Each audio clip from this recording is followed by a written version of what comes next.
niñitos mataron. 4 niños de entre 5 meses y 7 años fueron asesinados y sus padres quedaron heridos por sicarios que, según la policía, se equivocaron de casa en su ataque en el Guasmo, en el sur de Guayaquil.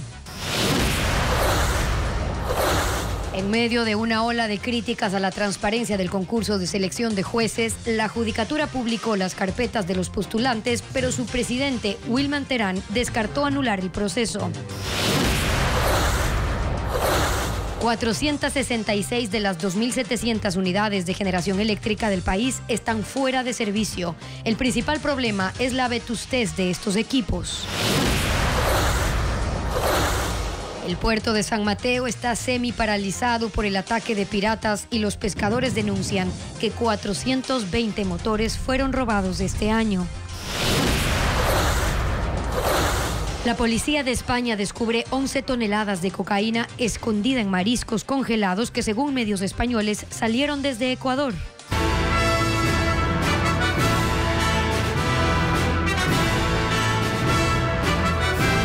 ¿Qué tal, amigos? Bienvenidos a Televistazo y comenzamos con el atroz crimen en una casa del sur de Guayaquil. ¿Qué tal, Gaby?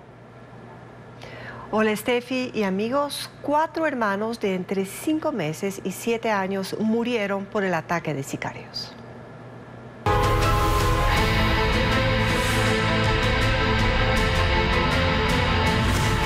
Violencia, la estela imparable. Además de los 4 menores de edad fallecidos, sus padres quedaron heridos por los disparos. La policía confirmó que los criminales se equivocaron de vivienda. Diego Cuenca describe la tragedia.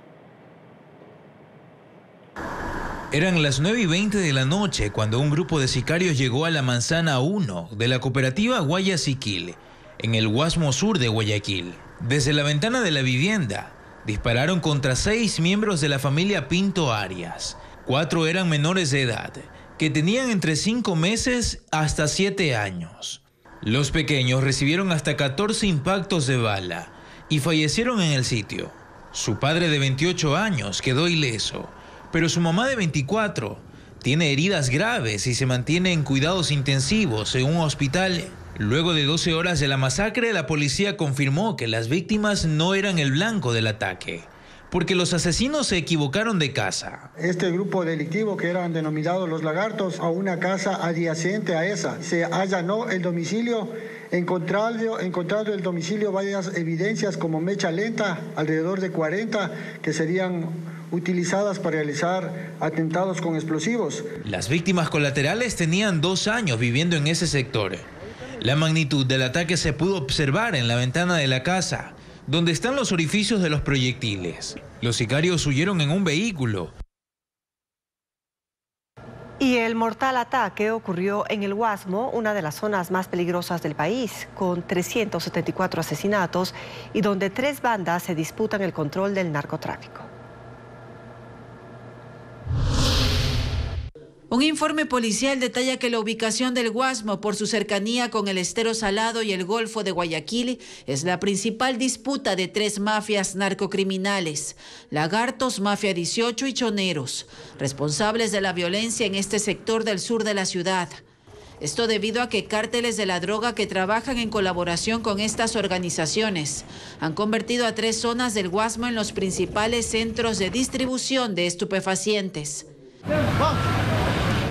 En los últimos 2 años, en sectores como Ciudad Perdida, se han realizado varias intervenciones en las que personal policial ingresó con maquinarias para destruir los obstáculos que los mismos habitantes colocan para impedir el ingreso de la fuerza pública.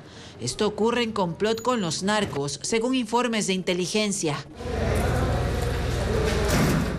En los operativos, los uniformados lograron desmantelar infraestructuras donde se instalaron cámaras de videovigilancia y sistemas sofisticados de monitoreo.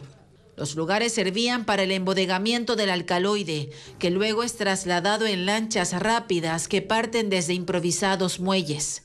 Para la policía, el control del envío de droga en el sur de Guayaquil ha desatado una guerra en el distrito, donde incluso otras organizaciones intentan disputarse un nuevo protagonismo y colocando contra la pared a los más de 400.000 habitantes del Guasmo, quienes se han visto obligados a cerrar sus negocios y desplazarse a otras zonas, incluso migrar de forma irregular hacia el exterior.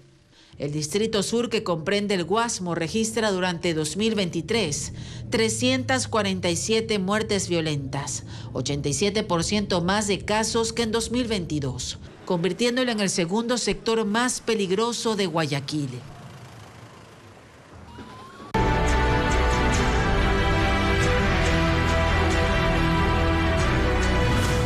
Justicia, Terán y otros milagros. El Consejo de la Judicatura descartó la posibilidad de anular el concurso para la renovación parcial de la Corte Nacional de Justicia, pese a los cuestionamientos. Fabiola Santana con la reacción del titular de la Judicatura. Los cuestionamientos al concurso para la renovación parcial de la Corte Nacional de Justicia obligaron al presidente del Consejo de la Judicatura a defenderlo ante la opinión pública. En rueda de prensa informó que este lunes se publicaron las carpetas con la información de los 246 postulantes. La falta de esta información desde el inicio fue cuestionada. Terán sostiene que solo ahora es el momento adecuado conforme al reglamento aprobado por el Consejo anterior. Porque hay información sensible, como son los datos personales que hay que proteger, se había dispuesto, no en mi administración, no con normativa aprobada por Wilman Terán, se había dispuesto que se ha de proteger esta información sensible y que solamente en el momento oportuno y apropiado se ha de publicar. Y el momento oportuno y apropiado es que estamos entrando ya a la fase de visibilidad pública. Sin embargo, no está en marcha la fase de impugnación ciudadana. Para esto falta el informe de la prueba escrita y la práctica de la audiencia pública. La exposición de esta información se dio en medio de la presión social justo cuando el Pleno de la Corte Nacional de Justicia debatía emitir su postura sobre el concurso. En la rueda de prensa, Terán habló por primera vez de la veeduría designada por el Consejo de Participación Ciudadana, cuando el concurso está en la sexta de 8 fases. Se desconoce desde qué punto esta veeduría ha monitoreado el concurso. La veeduría ciudadana, que ¿quién lo dice? No lo ha nombrado el Consejo de la Judicatura. Es algo nombrado de parte del Consejo de Participación Ciudadana. Pese a los cuestionamientos de la misión de observadores internacionales, Terán ratificó que se descarta la posibilidad de anular el concurso y dijo que solicitó el acompañamiento de las Naciones Unidas y una reunión con el embajador de Estados Unidos, Michael Fitzpatrick, quien mostró su preocupación por el proceso de designación de los 7 magistrados. Por ahora hay una iniciativa de juicio político contra Terán y otros 2 vocales de la Judicatura, que esta mañana fue formalizada en la Asamblea, y 3 acciones de protección para tumbar el concurso. Y atrás quedó la mayoría de la Corte Nacional, que le retiró el respaldo al presidente del Consejo de la Judicatura, Wilman Terán. Ahora el organismo está dividido. Jacqueline Rodas con el tema. La sesión de la Corte Nacional de ayer evidenció la división del Pleno en 2 bandos, a favor y en contra del concurso de jueces que está en manos del Consejo de la Judicatura, dirigido por Wilman Terán. Fracasaron las 2 mociones presentadas. Una buscaba exhortar al organismo para que revea el cuestionado proceso y otra que la Corte no se pronuncie. Ninguna alcanzó los 12 votos necesarios. Fueron 2 horas y media de un debate álgido, porque además hay intereses en juego. Magistrados en funciones participan en el concurso. Los que siguen, como David Hacho, defendieron la actuación de la Judicatura, y los que fueron descalificados, como Roberto Guzmán, reclamaron la falta de solidaridad de sus compañeros ante las irregularidades denunciadas. Se habla de nulidades, se habla de irregularidades, de ciertas circunstancias. Me pregunto cuáles. Y que me digan a mí cuál era el mínimo. A mí me sacan con 83 puntos. Por favor, doctor, le doy un minuto para que nos conteste eso. No tengo competencia para eso. Cuando nos toca opinar de veras, ahí sí no tenemos competencia.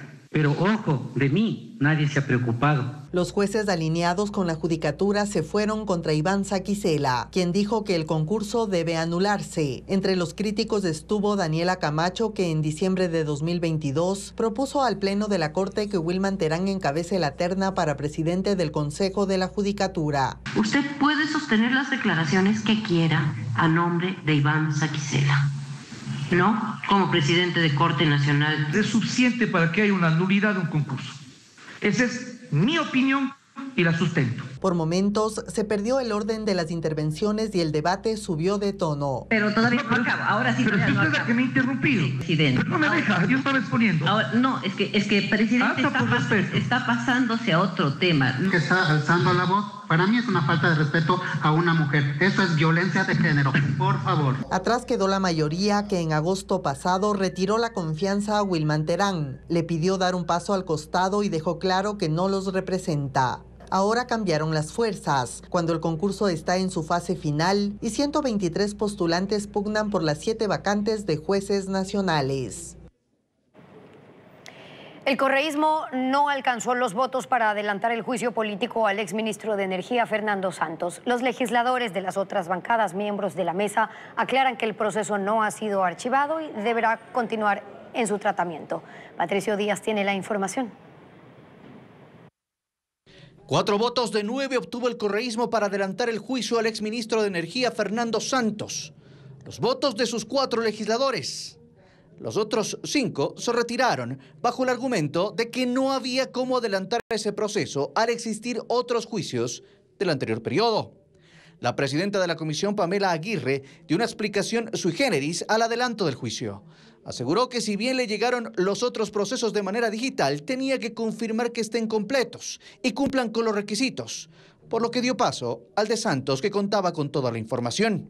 ¿Cómo yo pongo a la calificación de los juicios políticos si no tengo el expediente? Hasta ahora no nos han remitido de manera completa. Pero las autoridades legislativas salieron a contradecirle. Mediante comunicado le recordaron que el 28 de noviembre ya se le dio a conocer formalmente que había juicios pendientes. El viernes de la semana pasada se los remitieron de manera digital y desde el sábado podía retirarlos físicamente, algo que el secretario de la comisión hizo recién el lunes. Los miembros de la mesa que no apoyaron la moción del correísmo cuestionaron que se haya puesto el tema en agenda cuando esa información tampoco se la remitieron a ellos. Entonces no debería caber, por la lógica, conocer primero el juicio político al exministro. Por lo que esto estaba bastante viciado, nosotros no podemos prestar sobre ese tema.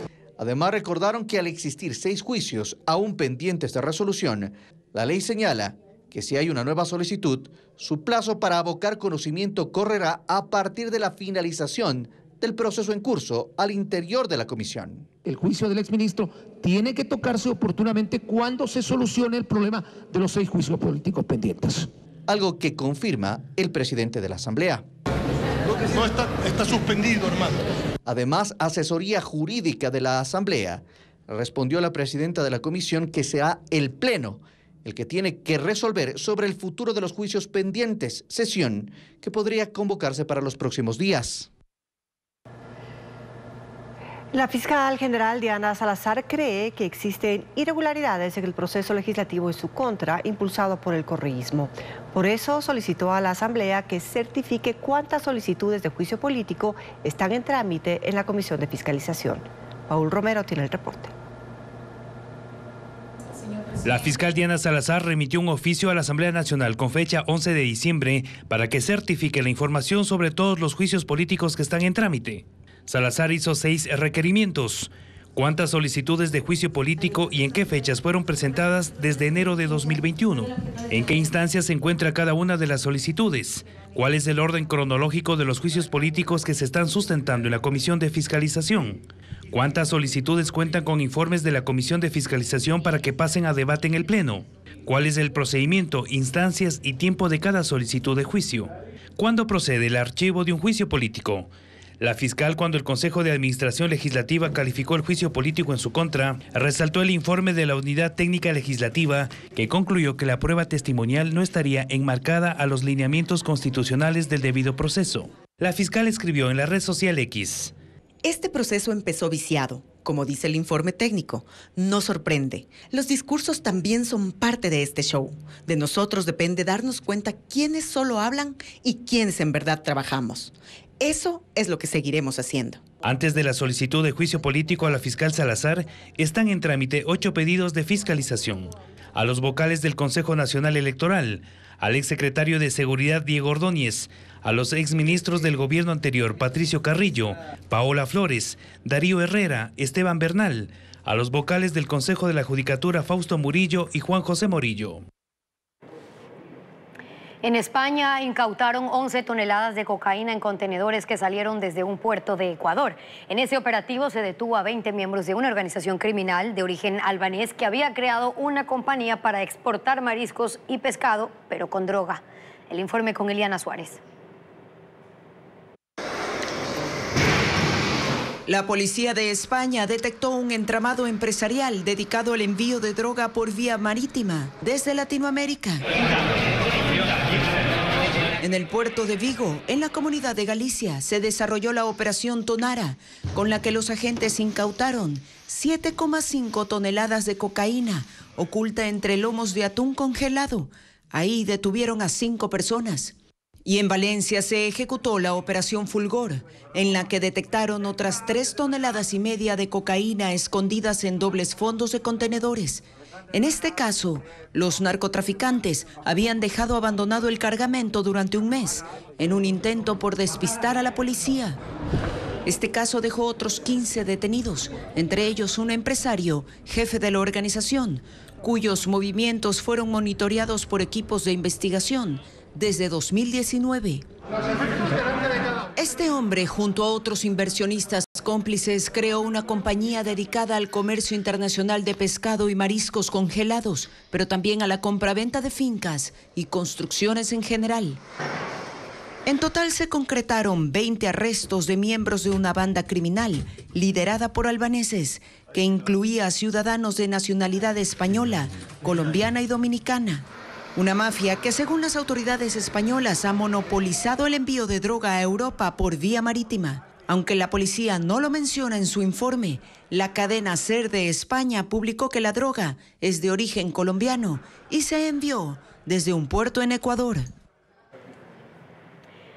Autoridades panameñas decomisaron 7,9 toneladas de marihuana y cocaína y además capturaron a 9 personas, entre ellas 2 ecuatorianos, un colombiano y un costarricense. El cargamento fue incautado en aguas del Pacífico, en el área de Punta Búrica, durante un patrullaje que implicó la persecución de una lancha rápida.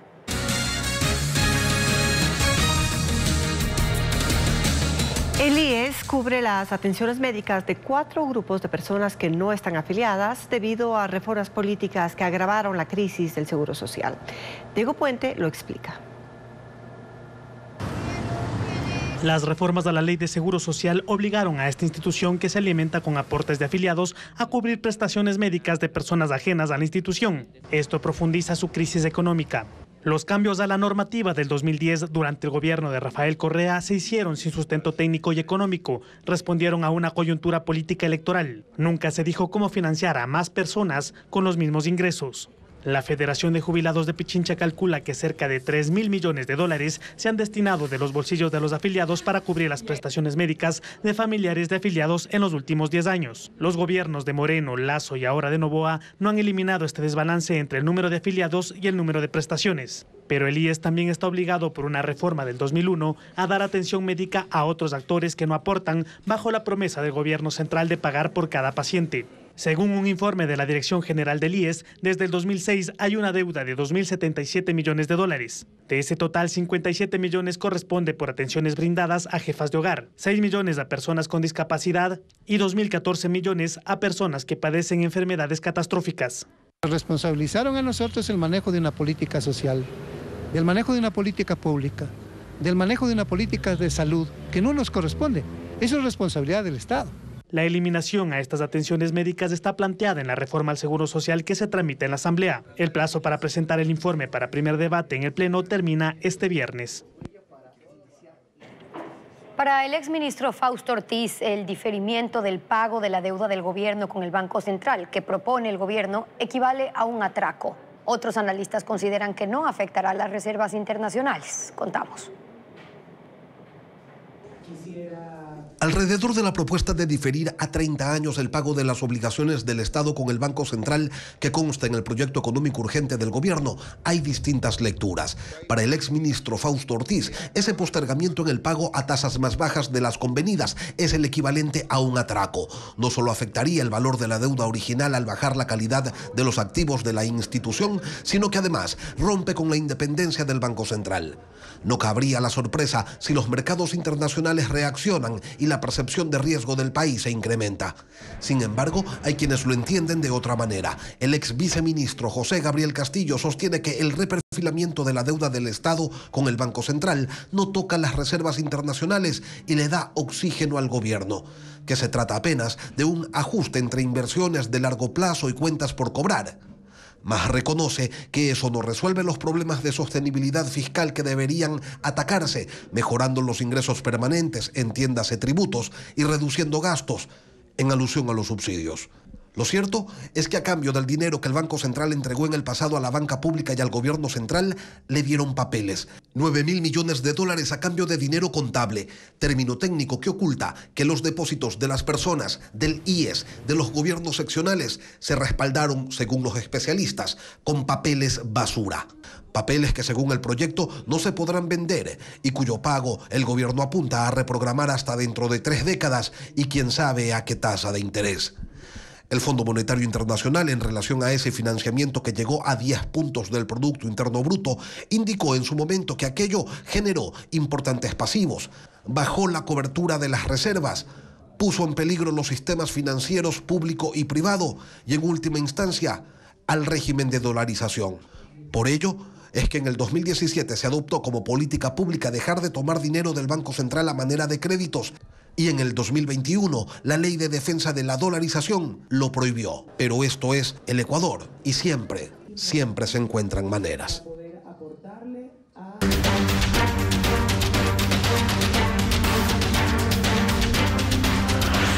Energía. ¿Cuál es el plan ahora?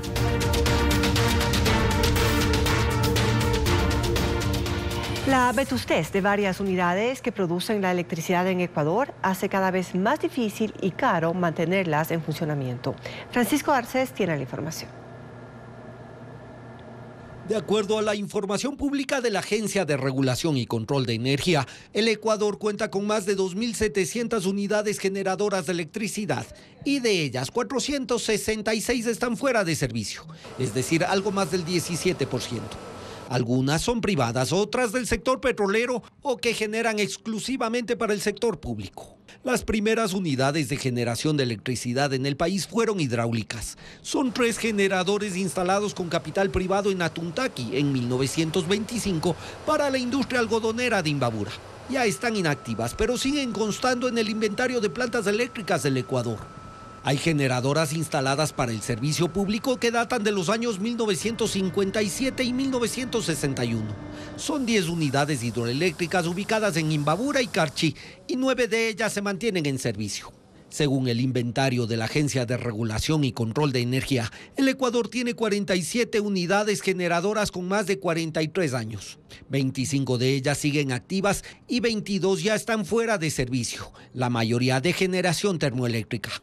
El 10% de los sistemas de generación del sector eléctrico del país tienen esta antigüedad y ese es uno de los factores que hace que algunas plantas estén fuera de operación. Según la información entregada por el Ministerio de Energía a la Asamblea, en generadores termoeléctricos el Ecuador tiene una capacidad de producir 1.500 megavatios de electricidad, pero de esa cifra, 435 megavatios están fuera de servicio por daños y la imposibilidad de conseguir repuestos por la edad de los equipos. La energía que Colombia le vende a Ecuador proviene de plantas térmicas y eso eleva su costo. La energía de hidroeléctricas es preservada para la sequía por disposición del gobierno de ese país. El Estado es el encargado de regular al sector, mayormente dominado por empresas privadas y mixtas. Luisa María Heredia con el informe.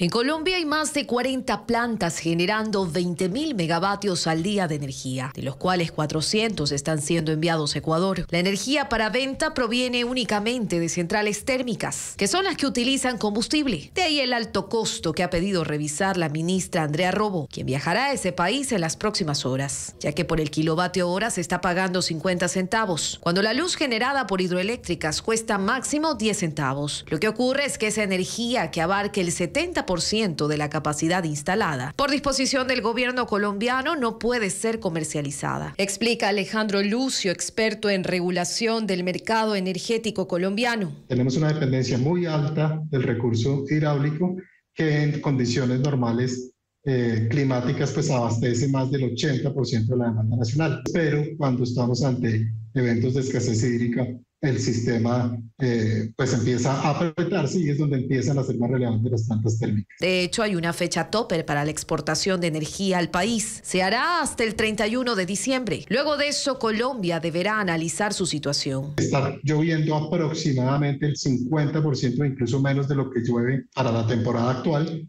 de tal manera que Colombia también está, digamos, en unos riesgos de desabastecimiento que tiene que administrar. Y se hará lo que disponga el gobierno colombiano, pues aunque 6 empresas privadas y mixtas dominan el portafolio de generación de energía de Colombia, quien las regula es el Estado, el mismo que ha facilitado la transmisión a Ecuador, con reglas que han impedido negarse a los privados, pero ahora se ve limitado por la condición climática. En ese sentido, el intercambio con Ecuador hoy en día está vinculado a la generación térmica cercana a la frontera que no sea requerida para abastecer la demanda nacional. Hasta noviembre de 2023, Ecuador le pagó a Colombia $220 millones por la energía.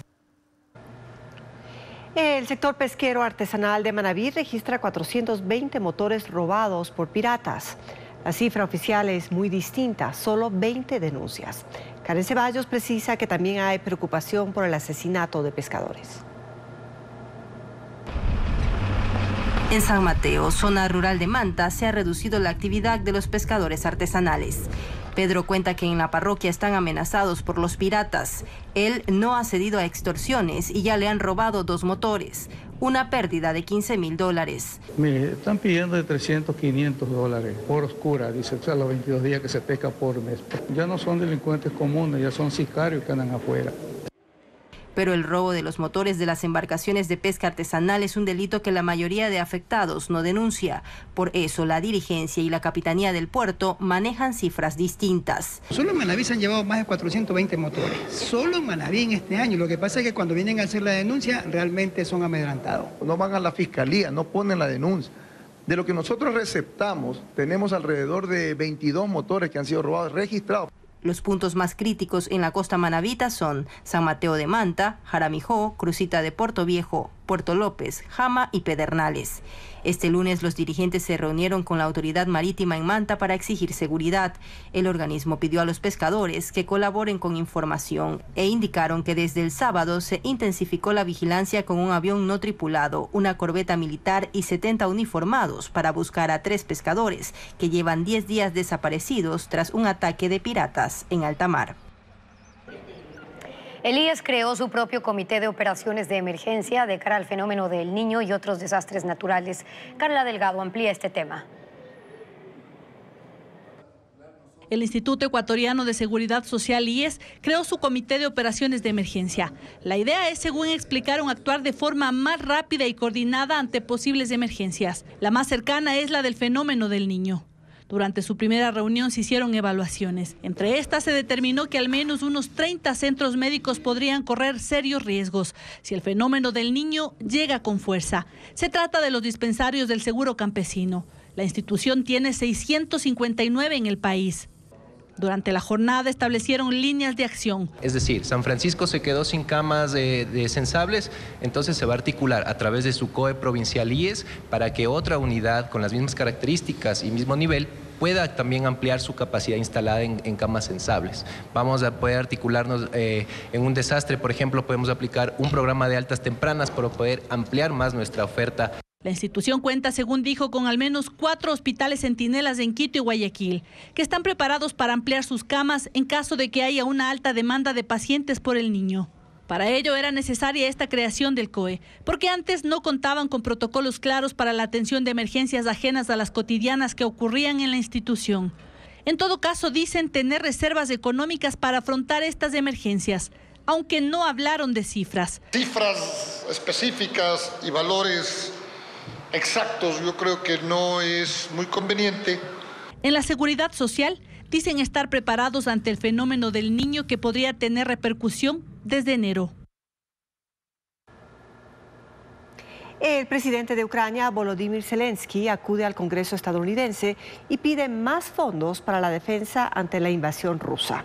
Un paquete de ayuda por $60.000 millones está en riesgo por discrepancias entre la administración Biden y legisladores republicanos.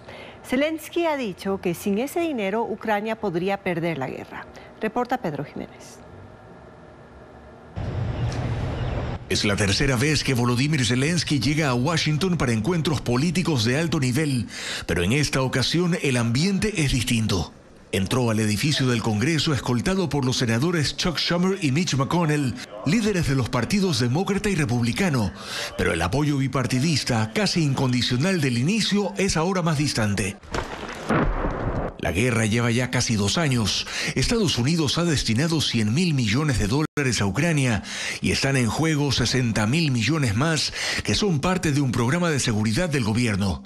Los republicanos condicionan sus votos a que Joe Biden aumente fondos para la protección fronteriza y restricciones contra la inmigración ilegal.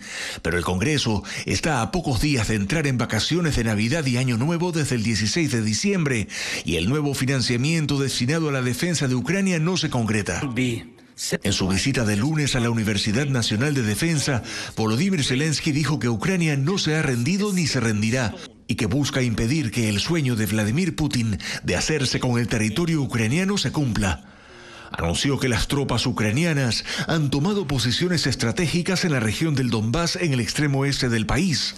Pero al mismo tiempo se teme que si Rusia logra que la guerra entre en un punto muerto en el invierno, pueda agotarse el apoyo de Occidente a Ucrania y eso darle alguna ventaja al ejército del Kremlin. Terminado el encuentro con los senadores, Zelensky se retiró sin hacer declaraciones. Luego estará en una visita al presidente Joe Biden en la Casa Blanca. Sin rastro del opositor ruso Alexei Navalny, quien guardaba prisión en un complejo penitenciario en el este del país. Sus abogados denunciaron que perdieron contacto hace varios días. Sospechan que fue trasladado a otra cárcel, pero ni el gobierno ni las administraciones de los centros de reclusión dicen dónde está. Navalny cumple 2 condenas que suman casi 30 años y debía comparecer en una audiencia este martes. Está sentenciado por actividades políticas que, según el régimen de Vladimir Putin, fomentan una revolución para desestabilizar el país. Navalny, de 46 años, había iniciado desde la cárcel una nueva campaña de oposición para impedir la reelección de Putin en 2024. Se declaró un paro general de actividades en territorios palestinos como protesta por los ataques de Israel. Comercios de Jerusalén Este y Cisjordania están cerrados desde ayer en una protesta que abarca también a instituciones de gobierno, transporte público, escuelas y bancos. La medida fue replicada en algunos sectores de Líbano y Jordania en apoyo a Gaza y rechaza también la posición de Estados Unidos, que en el Consejo de Seguridad de la ONU vetó una resolución para un alto al fuego que obligue a Israel a detener los bombardeos.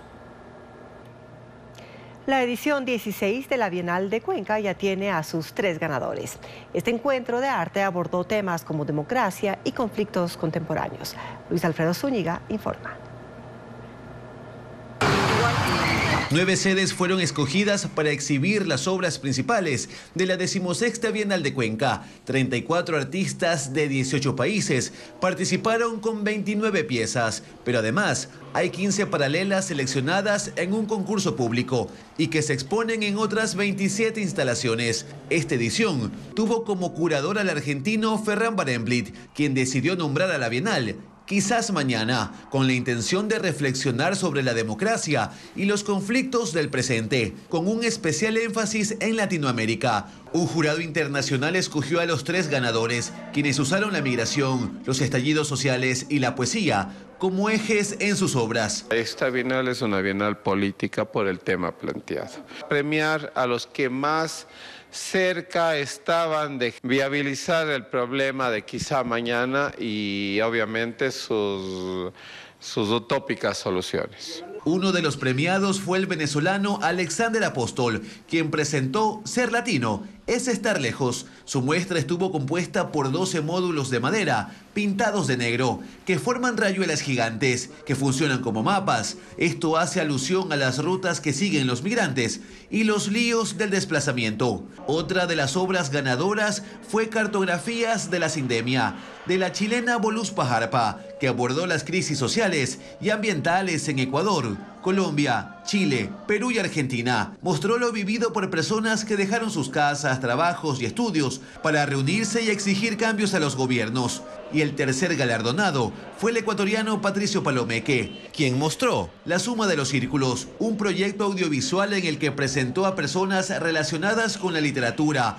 la danza, el teatro y la gastronomía, leyendo el poema Catedral Salvaje del cuencano César Dávila. Los tres se llevaron $20.000 y sus piezas se exhibirán hasta el 8 de marzo de 2024. Seguros La Unión cuestiona la terminación anticipada del contrato por $98 millones con Petroecuador. Adriana Bermeo con el informe. En 2 páginas, la compañía de seguros La Unión detalló a Televistazo los argumentos por los cuales califica de ilegal e inmotivada la cancelación de la póliza por $98 millones que firmó el 29 de agosto con Petroecuador. En 4 argumentos basa su respuesta. Sobre el pago de $44 millones que realizó Petroecuador sin contar con la contratación de reaseguros, La Unión indicó que el desembolso no estaba sujeto a la entrega de ese respaldo y que después de 30 días, a partir de la emisión de la póliza, ya fue expedido el reaseguro. Acerca de la disminución de los valores asegurados de 500 a $220 millones, La Unión dice que en las cláusulas se estableció que una vez que se realice la valoración de activos, los montos de la póliza podían subir o bajar. La inspección de riesgo, que debía realizarse hasta el 3 de diciembre, fue coordinada, según la aseguradora, con Petroecuador antes de que termine el plazo, para el lunes 4 de diciembre, porque la fecha límite coincidía con fin de semana. Los inspectores internacionales no llegaron el día previsto porque la confirmación de la estatal petrolera fue el 1 de diciembre. La terminación del contrato se dio, se lee en su respuesta, fuera del marco de lo legal porque ellos apenas fueron notificados este lunes y no el jueves de la semana pasada. La empresa aseguradora indicó que cumplió con los procesos y que hay un informe de Contraloría y del Departamento Técnico de Petroecuador que la respaldan. Desde Petroecuador se conoció que el nuevo gerente, Eduardo Miranda, ha iniciado la transición del cargo y aún no puede emitir un pronunciamiento sobre qué pasará con la terminación anticipada del contrato.